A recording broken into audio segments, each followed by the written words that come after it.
Hello दोस्तों, आज के इस वीडियो में क्लास 12 फिजिक्स के सब्जेक्टिव क्वेश्चन को याद करेंगे। तो ये वीडियो बहुत ही इंपॉर्टेंट होने वाला है, इसलिए इस वीडियो को ध्यान से और पूरा देखिएगा ताकि आपको सभी क्वेश्चन परीक्षा में बन जाए। तो देखिए यहाँ पर सब्जेक्टिव का सबसे पहला क्वेश्चन है, गॉस प्रमेय क्या है। तो देखिए इसका आंसर कैसे लिखना है। तो देखिए यहाँ आंसर देना है और उसके बाद लिखना है, इस नियम के अनुसार निर्वात में किसी बंद सतह पर कुल वैद्युत फ्लक्स सतह के अंदर स्थित कुल आवेश का 1/एप्सिलॉन नॉट गुना होता है। इसी प्रकार से लिखना है, क्या लिखना है, इस नियम के अनुसार निर्वात में किसी बंद सतह पर कुल वैद्युत फ्लक्स सतह के अंदर स्थित कुल आवेश का 1/एप्सिलॉन नॉट गुना होता है। यही होता है गॉस का प्रमेय। तो यहाँ लिखना है फाई नेट बराबर क्यू नेट बट्टा एप्सिलॉन नॉट, या फाई बराबर होगा integration E D S cos theta बराबर क्यू नेट बट्टा एप्सिलॉन नॉट। यही होता है गॉस का प्रमेय और इसी प्रकार से आपको लिखना है।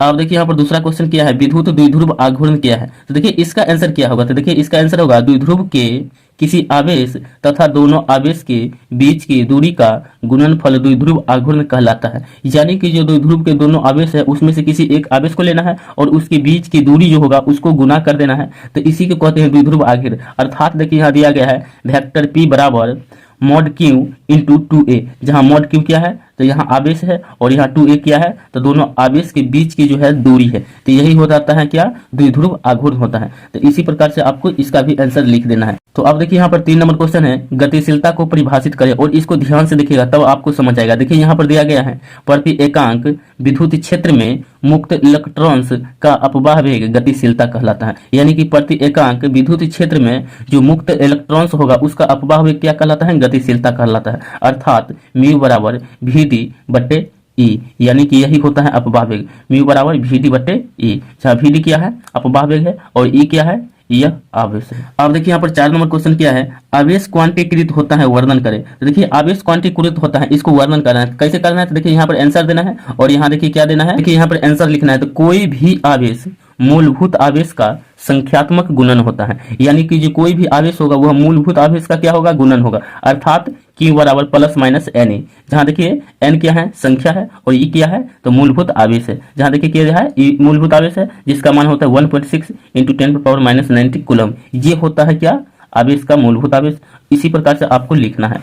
अब देखिए यहाँ पर 5 नंबर क्वेश्चन है, कूलाम नियम की सीमाएं लिखे। तो ये क्वेश्चन बहुत ही इंपॉर्टेंट है, इसलिए इसको आपको ध्यान से देखिएगा और याद कर लीजिएगा, आपको परीक्षा में यह पूछा जाएगा। देखिए यहाँ पर कूलाम नियम का क्या करना है, तो सीमा लिखना है। तो देखिए सीमाएं क्या होता है, तो यह देखिए पहला है, यह नियम केवल स्थिर आवेश पर लागू होता है। तो यह जो नियम है कूलाम नियम, यह केवल स्थिर आवेश पर ही लागू होता है। अब देखिए दूसरा सीमाएं क्या है, तो यह नियम केवल बिंदु आवेश पर लागू होता है। तो यह जो नियम होगा केवल बिंदु आवेश पर लागू होगा। अब देखिए 3 नंबर क्या है, यह नियम आणविक दूरी तक लागू होता है। यानी कि जो यह नियम है कहाँ तक लागू होता है, आणविक दूरी तक लागू होता है, तो इसके बाद नहीं लागू होता है। और देखिए यहाँ पर 4 नंबर क्वेश्चन है, यह सार्वत्रिक नियम है। यह देखिए सार्वत्रिक नियम नहीं है, तो यहाँ जो है सार्वत्रिक नियम नहीं, यानी कि यह सभी जगह लागू नहीं होता है। इसी प्रकार से आपको लिखना है कूलम नियम की क्या, तो सीमाएं क्या है, तो यह नियम केवल स्थिर आवेश पर लागू होता है, यह नियम केवल बिंदु आवेश पर लागू होता है, यह नियम आणविक दूरी तक लागू होता है, यह सार्वत्रिक नियम नहीं है।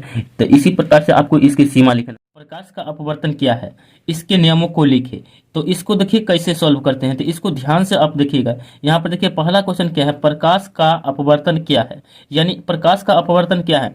देखिए यहाँ पर इसका आंसर होगा, जब प्रकाश एक माध्यम से दूसरे माध्यम में प्रवेश करती है तो उसके दिशा में होने वाले परिवर्तन को प्रकाश का अपवर्तन कहते हैं। इसका मतलब क्या हुआ, देखिए यहाँ पर जब कोई प्रकाश है एक माध्यम से जब दूसरे माध्यम में प्रवेश करती है तो उसका जो रास्ता होता है वह विचलित हो जाता है, इसी को प्रकाश का अपवर्तन कहते हैं। तो आगे देखिए यहाँ दिया गया है, इनके नियमों को लिखे। तो इनके कितने नियम होते हैं, इसको क्या क्या नियम होते हैं, इसको लिखेंगे। आप देखिए यहाँ पर अपवर्तन के नियम है और अपवर्तन के 2 नियम होते हैं। तो पहला नियम है, देखिए क्या है, आपतित किरण, अपवर्तित किरण तथा आपतन बिंदु पर डाला गया अभिलंब सभी एक ही तल में होते हैं। तो देखिए पहला नियम क्या है, देखिए यहाँ से ए है आपतित किरण है और यहाँ देखिए बी है अपवर्तित किरण है।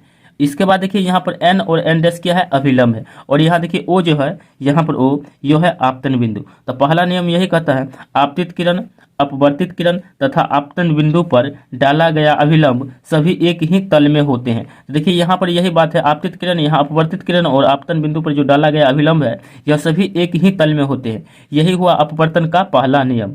अब देखिए यहाँ पर दूसरा नियम क्या है, और यह नियम बहुत ही इंपॉर्टेंट है, इसको हमेशा आपको याद रखना है। देखिए दूसरा नियम है, किन्हीं दो माध्यमों के लिए आपतन कोण की ज्या तथा अपवर्तन कोण की ज्या का अनुपात एक नियतांक होता है। यानी कि जो आपतन कोण की ज्या होगा और अपवर्तन कोण का ज्या होगा, इसके अनुपात जो होता है से एक नियतांक होता है।